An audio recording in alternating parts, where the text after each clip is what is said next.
Welcome to this Canadian Cancer Society webcast, Coping with Cancer.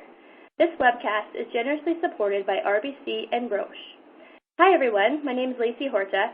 I'm a CancerConnection specialist and the moderator of CancerConnection.ca. I'll be your host.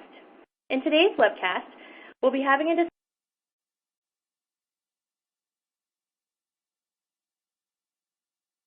discussion with Reverend David Maginley.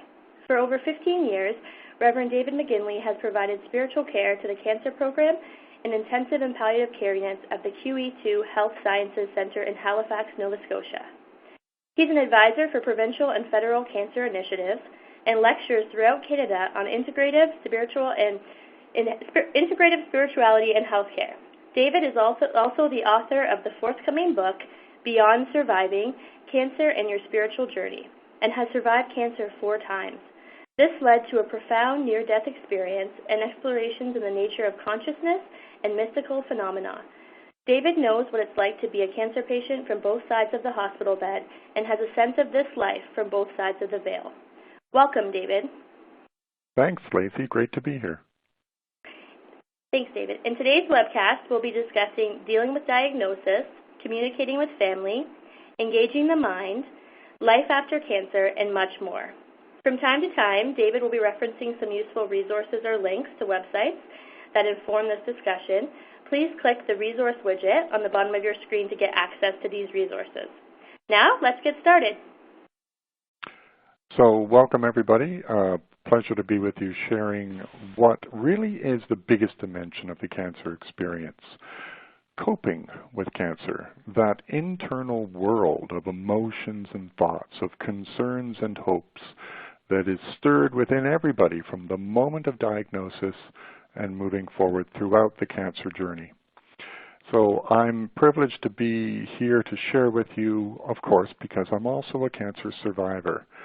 Now, my kind of cancer I want to highlight was different than most or probably all of yours.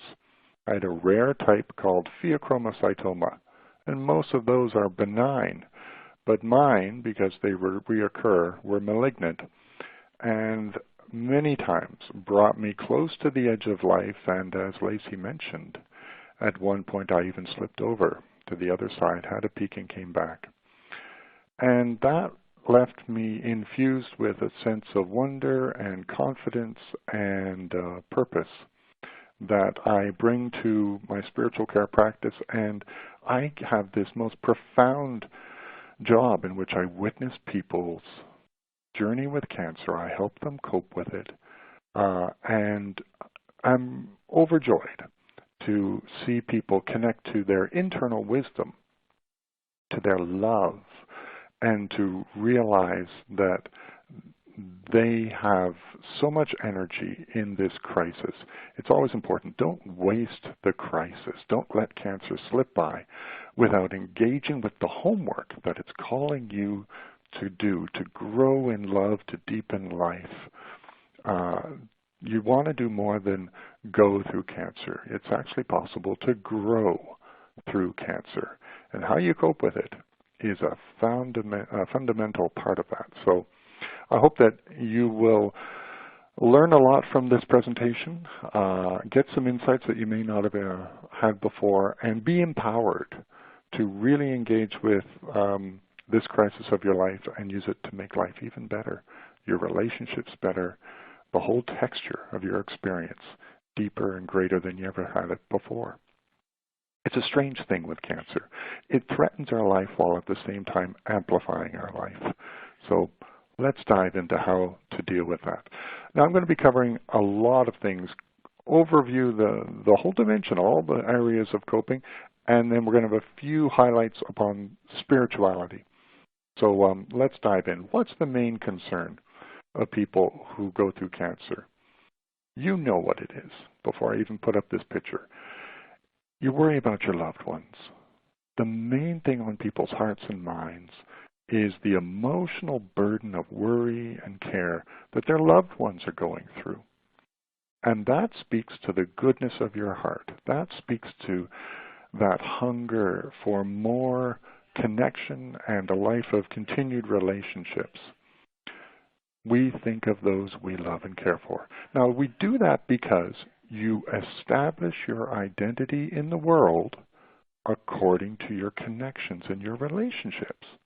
We are who we are through our relationships.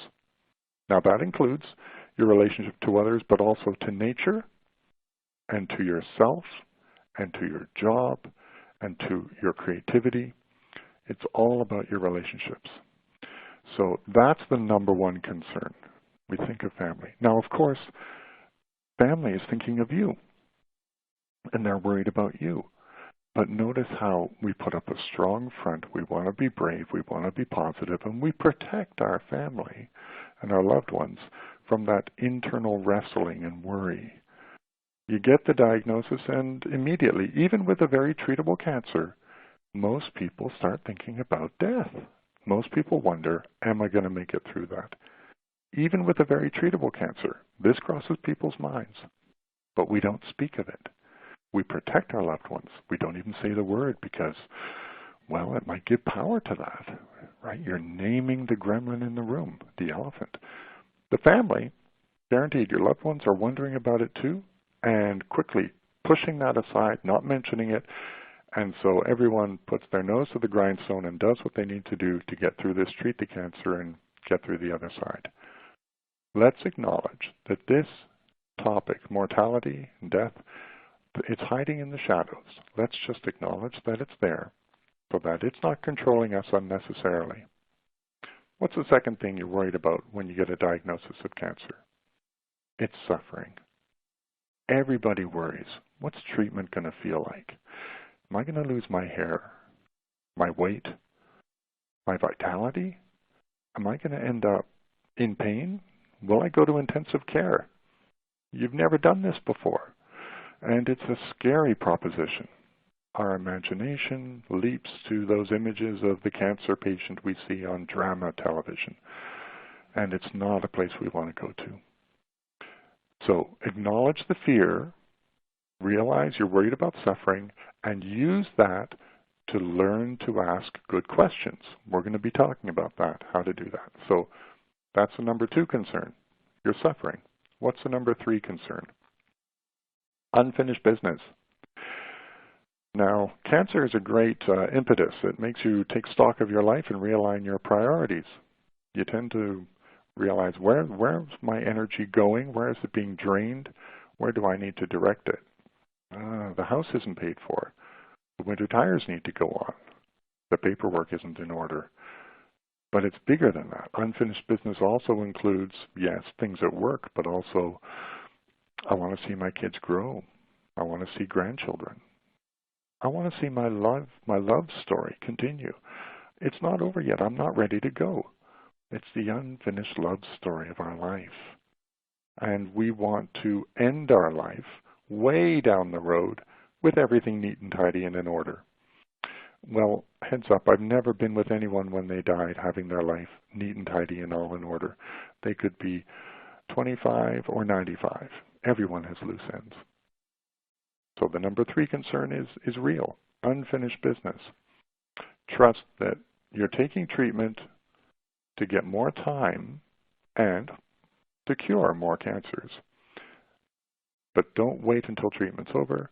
Listen to what that concern is, unfinished business, and get to work on it. We'll talk about how to do that. Now, of course, the final concern of the 4 top ones is your own mortality, your death. We worry that we're going to die, even, again, I say, with treatable cancers. People think about this, but we hide it inside. Now, the concern about death moves up to number 1 as it becomes more and more real for some people in the cancer journey. Recognize, worry about loved ones, fear of suffering, unfinished business, and concern about death. Those are the top 4 concerns. If you can say that to each other, then you're all on the same page. You're not hiding this big aspect of your mind and your heart from each other, and you will feel more engaged as a group, as a family with those you love, to enter into treatment and to go through the cancer journey. Hearts entwined, not hiding. Now, coping with treatment when it begins. dealing with the diagnosis. You remember how it felt like the bottom fell out of life when the test results came back and the doctor said the word. Maybe you blanked out. A lot of people do. They go into autopilot. They focus on, okay, it's cancer. What do we need to do to get through this? Let's get to work. Other people, they go numb.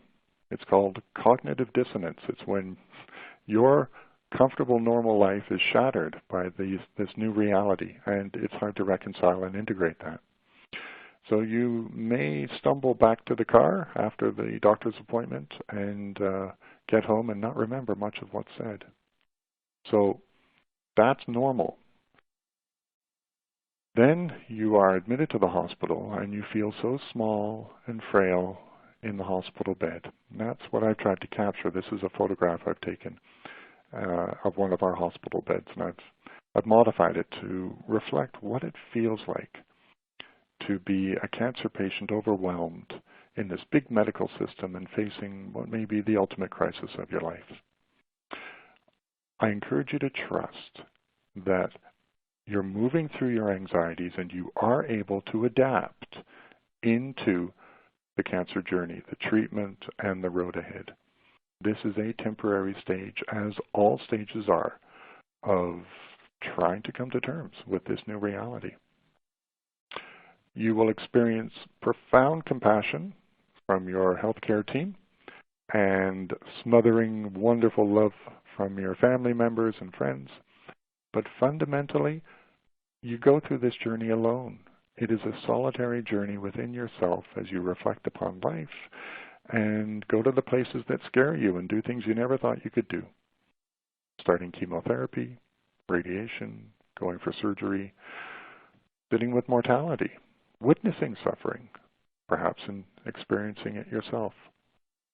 Trust that your mind may not know that you can do this, but your body is more resilient and wise than your mind or your heart is, and with the team of experts around you, we will get you through this. Let's look at that difficult homework of communicating clearly with family.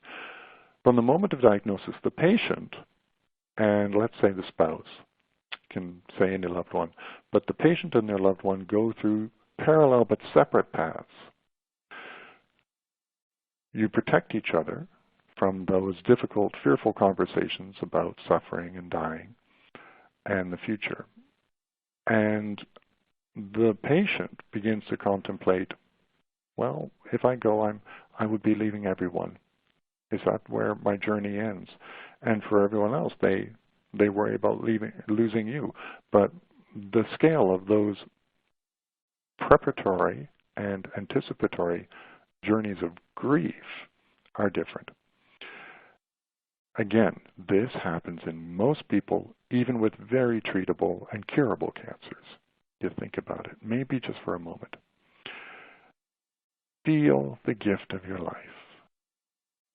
You're sitting at home, you've had the diagnosis, and you are having breakfast. Your toast and tea are warm in your hands, and your heart is aching with the beauty of just having a simple meal. Feel the gift of life. Let cancer amplify it, and let it deepen your love. You can look at your loved ones, and it can bring tears to your eyes too, an ache to your heart, a lump to your throat, because you know how precious and beautiful the gift of belonging and life is. Cancer will do that for you, and that's a wonderful thing. That's what I call excruciating enlightenment. It's difficult to express, so you hold it quietly and gently in your heart. But try to communicate. Sense how you're holding that emotion in your body, right? Is it in your throat? Is it the lump? Is it in your chest, difficult to breathe, making your heart race or your chest tight?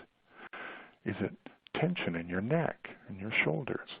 Your body will tell you what the emotion is and where you're holding it before your mind can tell you. So listen to your body. It'll never lie.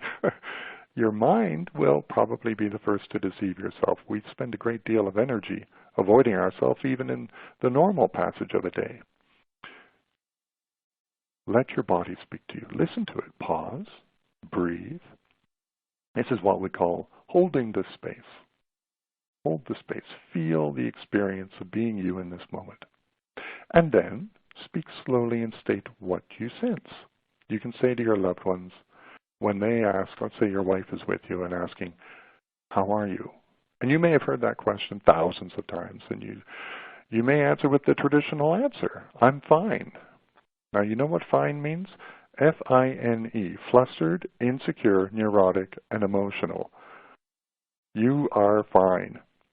But pause, breathe, and then say, you know what? I feel tense.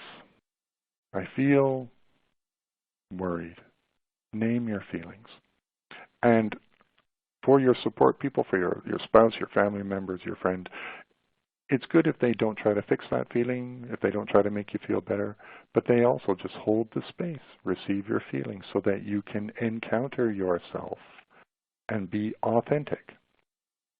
A big part of coping, and coping well, is not focusing on being strong, but focusing on being real, being deeply human, being authentically connected.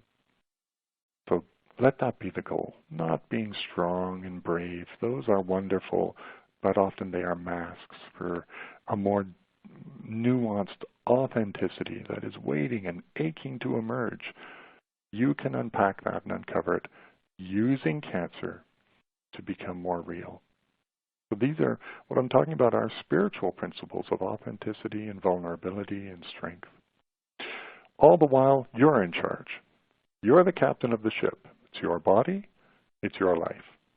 Your medical team is your crew. We are the experts in how the ship runs, how the body works, but it's not our body. It's not our life. It's yours.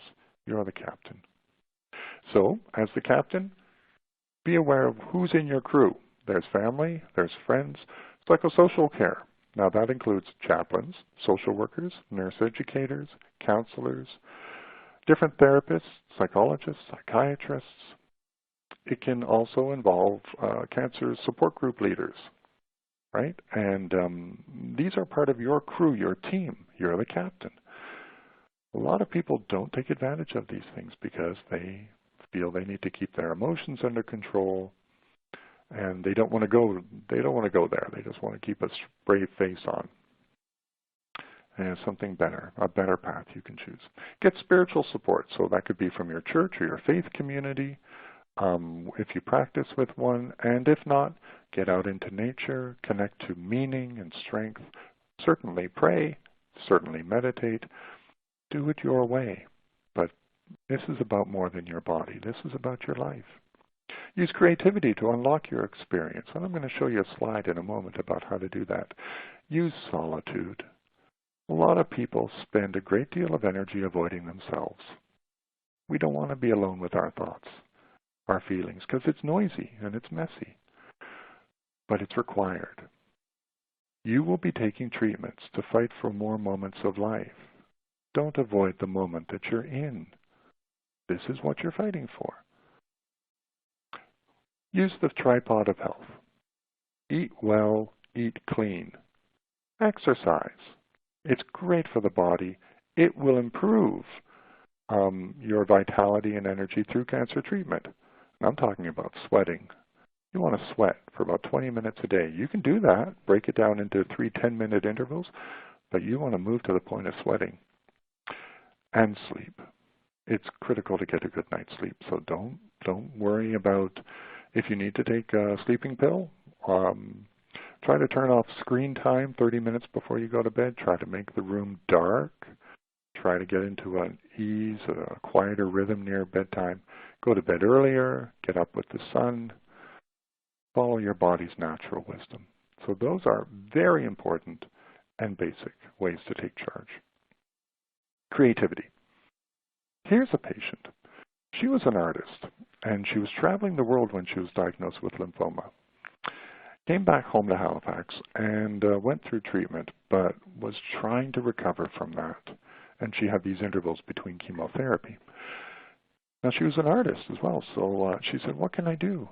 I asked and challenged her, paint your health. So this is what she painted. I said, make it big, Don't think about it, just free association. Look what she created. This is a landscape of inner healing. There's this Garden of Eden quality about it. The trees seem to be infused with energy ripples, and everything has a duality. The man and the woman. The man is in a mountain pose of yoga, and that's a pose of centered strength. The woman has her hands in this water of life. The eagles, one is testing the wind in the distance, the other has the courage to leap. Look at the trees. One seems to be walking upon the land and energy whirling and rippling through the other ones. Echinacea and dandelion are healing symbols. The loons mate for life, partners.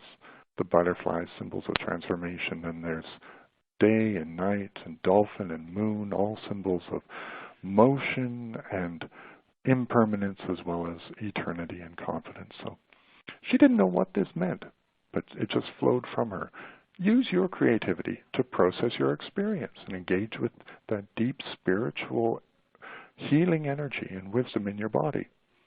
Your creativity could be carpentry, baking, gardening, mechanics, photography, dance, anything that makes your heart sing and expresses it through your body.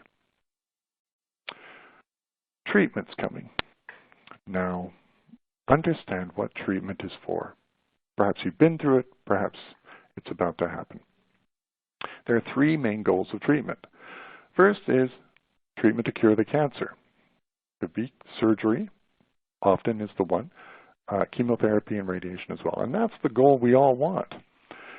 A second goal, when cure is not likely or is unknown, is to control the cancer. It is possible now to live with cancer.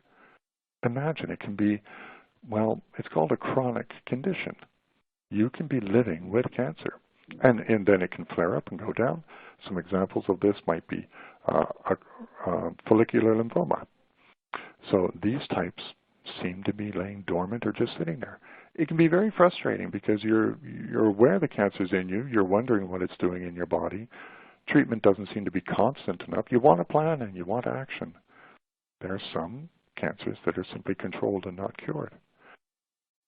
And then there are cancers which cannot be controlled and cannot be cured. And those are palliative cancers that will result in death. However, treatment is great for easing the symptoms of it and helping making you as comfortable as possible, giving you maximum quality and length of life. Most people move through different levels of this, and that could be extended out over many years or a short period of time. You fight for a cure of cancer, then if that doesn't work, you adapt into controlling the cancer, and then when ultimately death comes, most people realize, they discover that they can have beautiful quality of life as they face the end of life. It's something we want to be as far away in the distance as possible. But mortality is a 100% statistic, and we do have an increasing rate of cancer. More of them are curable these days, but everyone thinks about the worst case scenario. Fight for the best solution. Prepare for the worst outcome. You are complicated enough to hold life and death, hope and grief in your hearts at the same time. Doesn't need to be one or the other. Doesn't need to be black or white. A wise and awakened approach to cancer is able to hold both scenarios at the same time. What can you do to prepare for treatment, emotionally and psychologically? Make a list. Make a list of the questions you want to ask. Take that list with you and add to it during the doctor's appointment. I also encourage you, have a wingman. Take someone who is able to write down those notes, to give a second set of ears during most or all doctor's appointments or clinic appointments, because stress and worry and concern and fatigue are going to prevent you from absorbing everything that is said. Always have a wingman at your side. It's also nice if they can drive you in and drop you at the door of the hospital, so then you come in for the appointment, and you know you're going to be sitting there waiting for a little while they go find a parking space. Don't go find the parking space with them. That's going to add to your stress. Ask if you can record important conversations. Some cases it's okay to do an audio recording. Ask if you can take notes. There will be words and terms that you may not be familiar with, and you want to write those down and ask the questions. So that's part of having a thorough set of notes and having the healthcare physician or the doctor explain the terms. For example, radiation. It sounds so straightforward, but a lot of people don't realize what it looks like, what the machine looks like, what the experience looks like. So ask some basic questions about that, including for a tour. Show me the radiation machine. Show me the chemotherapy unit. Have the nurse or the technician show you how it's done. That will give you a roadmap. You'll know what's coming. That's going to really improve your coping. Now, some people don't want to know. Some people just want to deal with what's right in front of them, and if that's how you cope best, that's what you need to do.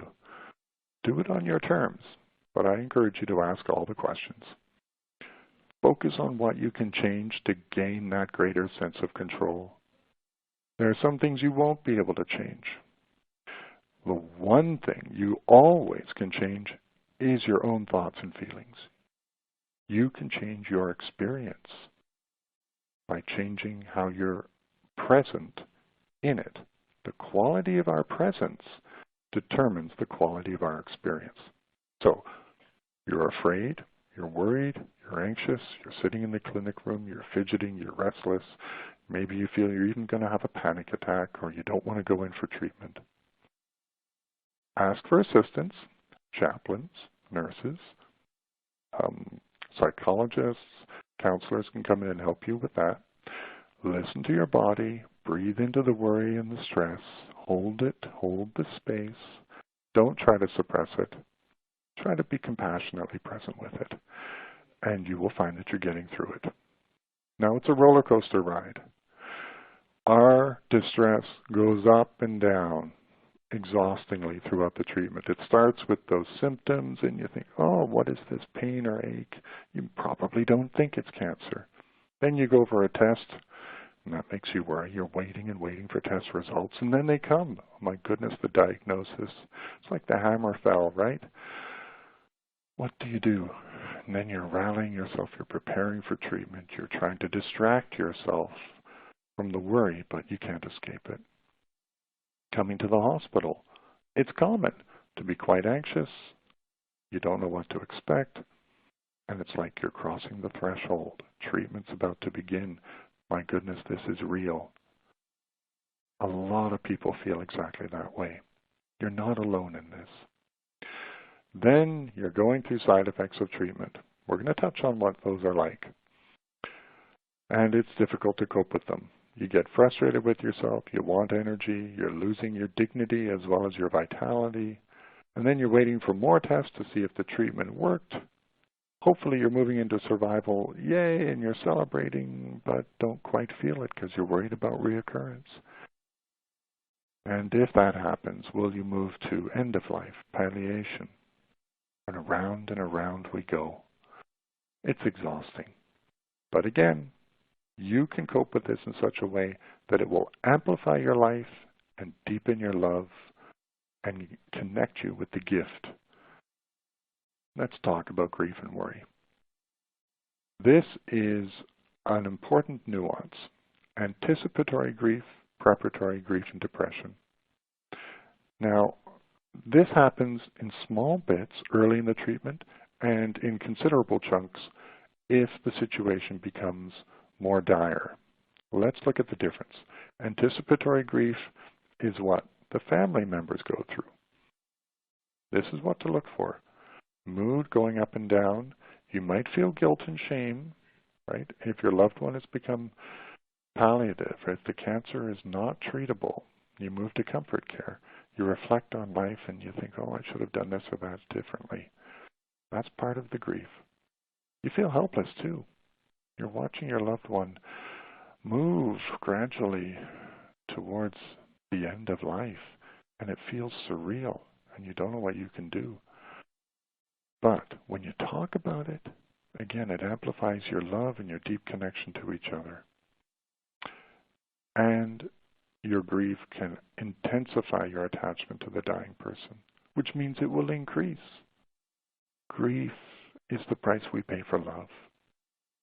Grief is love with no place to go. And it makes us ache, makes us concerned for comfort, and it's profoundly wise. These are important and healthy, but difficult emotions to go through. For preparatory grief, let's say you're a patient with advanced cancer, and you know that your likelihood of dying is significant. Your mood will fluctuate. You will go all over the place. And your self-esteem generally remains intact. You come to a quiet dignity about your life. A lot of people find, again, life is amplified even more. It's like they're awake to the gift of life in ways they've never had before. Well, death and dying is the ultimate wake-up call. It tends to shake us up and wake us up at the same time. We are able, when we're the ones preparing to die, we're able actually to look forward to special occasions with a renewed appreciation. It may be marked with a profound melancholy tone, but it is still an awareness of beauty and of gift. Some people may desire an early death to reduce their suffering, as well, of course, the suffering that their loved ones bring. Remember, that first concern is the burden that your loved ones are going through, the emotional weight of this. So it's normal, if you have advanced cancer, to think it'd be better if I died early. Also because you do lose your dignity and your autonomy. You're losing bodily functions. You may be in the hospital or at home with nursing care. You may not be able to walk to the bathroom, mobilize. You become increasingly dependent. Those are difficult things to experience.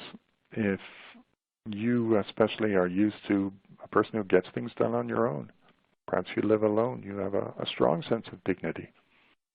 It's difficult to be vulnerable and dependent. Try to allow it as part of the love, an opportunity for those who care for you to express their love for you through providing this care. It's enough to make you weep, but it's enough to make you aware as well. Your agitation may be temporary. It may come and go. A lot of people that I'm with, as they are palliative, moving gently or quickly towards death, a lot of people, I find, feel ashamed or guilty about having a strange peace come over them. They are grieving profoundly.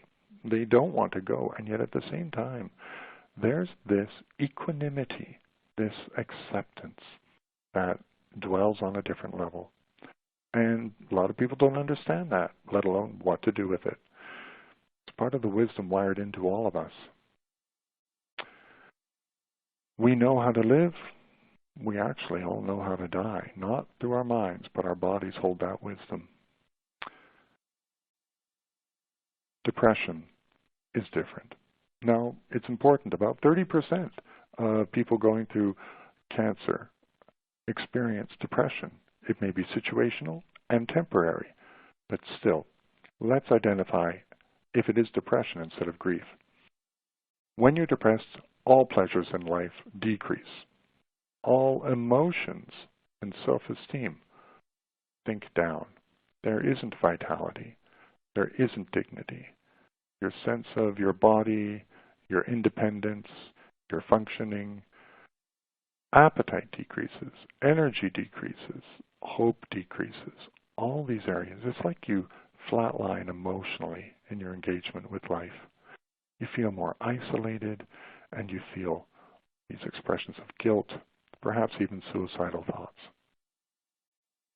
Notice that with preparatory grief and anticipatory grief, you are feeling emotions, some of them intensely, but with depression, everything is flatlined. It is often experienced. The feelings of guilt, the ideas of ending life early are not uncommon.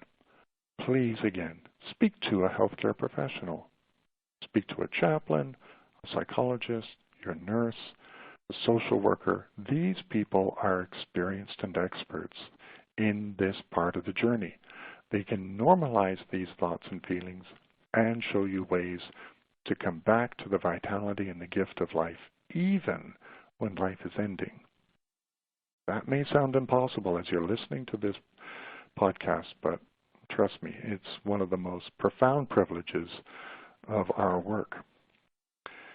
Let's talk about coping with side effects. Now, these are going to be the most common. I realize we've just come through a really intense slide talking about grief and depression. Let's just talk about some very practical bodily things. Fatigue is going to be the number one thing. It occurs in most patients, and it's cumulative. It's going to build as you go through treatment. Early in radiation treatment, let's say you go for lots of treatments, 30 radiation treatments. Early in the experience, you're not going to be tired. You're not even going to feel like it's doing anything. Radiation is silent, invisible, and it's quickly administered, painlessly. You just lie on the table, some light and buzzing sound, and then it's done. However, it builds in the body, as does chemotherapy. So your fatigue is going to show up about halfway through and then build and build and build. And continue for weeks, if not longer, afterwards. Don't expect to bounce back. Your resilience, your recovery is gradual. So we'll talk about how to help that along. Maintain your energy reserves. Have a look at one of the links to your energy bank and follow the practical steps. Those include continuing to exercise, getting good sleep, eating clean, good communication. Brain fog is common with chemo and radiation. It's temporary, but it can be long-term. It's very frustrating. This means your memory is impacted. Your cognitive processing is impacted. You just can't think clearly. You forget. You're absent-minded. That is a common side effect of chemo and radiation, especially, of course, with head and neck cancers. If you have a brain tumor, it's going to be complicated even more. Neuropathy, nerve damage in the hands, the feet, the extremities. This is common with chemotherapy especially. It's very frustrating. It can be mild. It can be significant. Tingling, pins and needles, as well as stabbing pain. It can be difficult to walk, to hold objects. It can be intermittent. It can be constant. Listen to your body. Talk with your doctor and your nurse.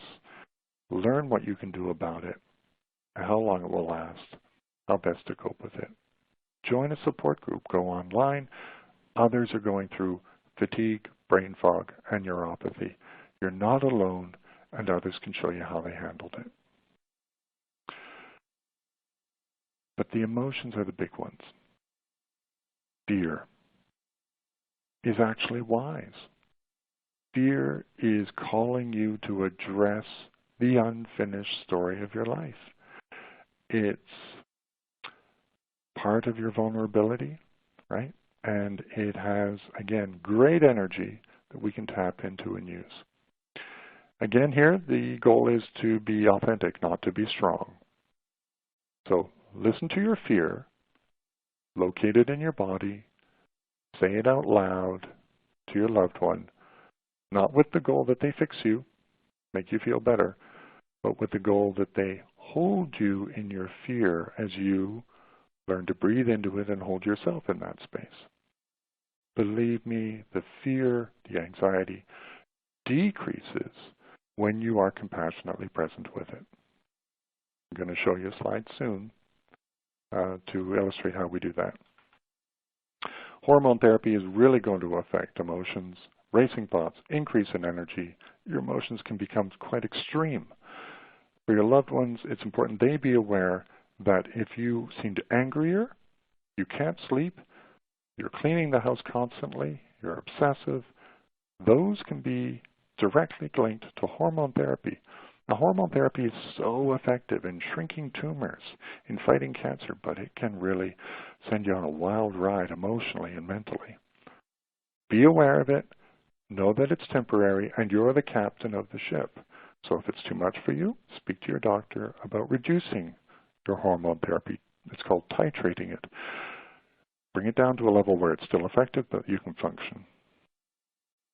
And recognize, if you're a family member, you're a loved one, you need support too. Because in the long journey with chronic cancer, you can get worn out. So please speak about that and seek assistance. I want to briefly address sexuality. Sexuality is a central part of our humanity, and it is impacted by cancer because treatment changes your appearance, your body, losing hair, losing weight. It also affects sexual desire and response, right? Especially hormone therapy. But chemo and radiation and simply going through cancer can really decrease your sexual desire, but it can also increase it because nothing affirms the gift of life and belonging and connection like sexual intercourse, intimacy, cuddling, belonging, holding, tenderness. These are critical. Surgery can affect arousal and orgasm. Chemotherapy and radiation can affect emotions, right? And there's some of them listed. Speak with someone about this. Don't let this become a block between you. If you are with a wonderful, loving person, a partner, then talk about this. There are 2 books in the resources by Ann Katz. One is called Man Sex Cancer, the other is Woman Sex Cancer. Buy those books. Speak to an expert. Don't think that you're powerless. There are many things you can do. Let's move on to spirituality. Now, what is spirituality? It is that inner, mysterious sense of meaning and connection to something greater than you. Religion is where you express that corporately. Spirituality is how you do it privately. This is an image from our chapel. We have a joint space for Muslim prayer and for Christian and interfaith prayer. Practice your spirituality. Now, if you don't have an overt one, believe me, we're all spiritual nonetheless, because every healthy spiritual tradition points to not belief as the determinant of your spirituality, but love. Your spirituality is found in your love. How do you love yourself, your neighbor? How do you love the divine? That is something we are all growing into, and we all stumble along. But spirituality is found more in your love than your belief. Think of it. Whatever we do believe is probably going to fall far short of the mystery and wonder that is waiting for us. The poverty of our words is inadequate to express the ultimate divine consciousness, the state that underlies all of reality. This is huge and massive. So don't worry about if your beliefs are in order. Focus on how you love. Spirituality and religion have been shown to improve coping when they support an internal sense of agency, and this is what it means. The awareness or sense that the cause of your thoughts and your experience comes from within. What it means is I'm not defined, or my life is not defined by my circumstances. It's not an external reason for my life to be this way. My life has, I have voice, and I can control my thoughts and my feelings. I own that. I'm responsible for that, and I can change that. Healthy spirituality and religion support that, and of course connect you to something much greater, God or community, meaning, wonder, and that feeds that internal sense of agency. But it's hard. Really is hard to work with the mind. I want to explore a bit how to do that, since the mind is the fundamental way in which we say, this is who I am. This is how I experience my world. I'm going to talk about mindfulness meditation. This is one of the most powerful ways that you can improve coping. Now, mindfulness and meditation are not the same thing. That's one of the myths. Mindfulness you can do in any moment, and it's informal. You can pause and notice what's happening. What's happening within you now as you listen to this podcast? Think of your thoughts and feelings without filtering or criticizing them. That's being awake, aware, and mindful. Another myth is that you need to be present all the time. Meditation and mindfulness is not about stopping your mind. You can't do that at all. Your thoughts naturally shift every 5 seconds. For a lot of us, it's even quicker. Let them do that. That's what they're designed to do. But be aware of it. Watch it happening. That's being mindful. It's not about having a quiet mind. It's the opposite. It's relaxing into the flow of the mind. So watch your thoughts go by. Watch your feelings go by. Open to the sounds in the room around you. Whatever is in this moment, be open to it. Now that may include difficult emotions. Be open to them. Compassionately present. Listen to them. The goal is not to be happy or content. Those are side effects. But if you're going to do this well, you're going to get restless and anxious because you're being naked to your experience. You're not filtering or blocking. You're opening up to the whole iceberg beneath the conscious self. This is not a passive act. This is a revolutionary act. Our world is determined, our culture is determined to keep you distracted. This is an act of defiance. So, I want to give you an exercise. After this podcast, would you choose someone that you trust, you care for? Sit down, set the timer on your phone or the clock or something to 3 minutes, and I want you to gaze into each other's eyes for 3 minutes and say nothing. Use that person as an amplifier to crank up the volume on your own noise. Your thoughts and your feelings are going to go into overdrive. Watch it happen. Don't abandon any part of that experience for 3 minutes. Listen to your life. Then when the timer goes off, you can share. This is what was going on in me. And then the other person says, this is what was going on in me. Don't slip into trying to figure out what's going on in the other person during the 3 minutes. Listen to your own noise and then share. That's it. Research shows that this is good. It's helpful. It can improve quality of life and length of life when you have mindful engagement and deep sense of purpose, when you have healthy love and support from within and others. This is one experiment by Dr. Alistair Cunningham, and the graph shows that survival and quality of life improved beyond the expectations and the prognosis. Have a look. Investigate your spirituality and your connection through love. Above all, be compassionate. A compassionate person keeps their keel deep in the water when the emotional storms are threatening to capsize the boat. You're able to lean into the wind of that emotion and use the energy of it to move forward in your life, your relationships, your experience. A compassionate person is one who can stand in the mess and not lose their center. In the Buddhist tradition, it's even they're called bodhicitta warriors. Imagine being a warrior of compassion as you go through your cancer journey. Wow, that's engaging with the crisis to amplify your life and your love.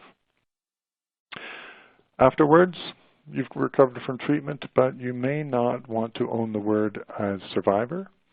A lot of people say they were just lucky. However, a survivor is many things.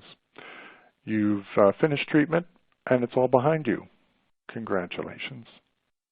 You're maintaining therapy, hormone therapy perhaps, or you're having ongoing treatment and the cancer is stable or slowly growing. You have survived treatment. Maybe you're in remission. Nobody ever feels it's permanent, though. A lot of people hope it is. But it's funny, you never really feel safe. You wonder, you listen to your body, is the cancer going to come back? That's normal. I'm 13 years remission now. I've had it 4 times since I was 17. I test every year, sometimes more frequently, and I'm always listening. Using the gift to amplify, to engage with life, because this is ultimately what's going on, to become the hero of your own life. You had your ordinary world, then the diagnosis came. Technically, in the hero's model that you see on the slide, that's the call to adventure. But who would want that? You negotiate with it, you refuse, but then you meet mentors and helpers, nurses, doctors. You cross the threshold, moving into treatment, tests and analyze, and approaching the ordeal, suffering, chemo side effects. But the reward is your own life, and you move on the road back, recovering your relationship with yourself and others, but back to the ordinary world, it doesn't feel the same. It never is. And around we go with every crisis of life. This is the hero's journey, and you are on it. Please take advantage of the resources. Talk to your physician or nurse with any questions. A lot of provinces have cancer patient navigators. They can guide you through the process. Check the Cancer Society website. There's even a peer support program. You can talk to someone who's going through or been through your type of cancer. Check out CancerView Canada and look at the other resources that are in the list. Really thank you all for joining. It's been a lot of material, a lot to absorb. It just scratches the surface. It's been a pleasure chatting with you, and I think Lacey's going to come on to talk about where you can go from here. Thank you so much, David, for your time today, and thank you everyone for viewing. I hope you've enjoyed this webcast as much as I have. If you know someone who you think would benefit from viewing this webcast, please direct them to CancerConnection.ca, where it can be found in our on-demand library. And if you're not already a member of our online community, I invite you to join us at CancerConnection.ca. Our community is a great place to connect with others, discuss your personal journey, and discuss topics of interest like the information we shared today. And please take a moment to fill out your survey by clicking the clipboard widget at the bottom of your screen. Your feedback is so important, and it assists us with the development of future webcasts. And stay tuned to CancerConnection.ca for information on our next webcast. Have a great day.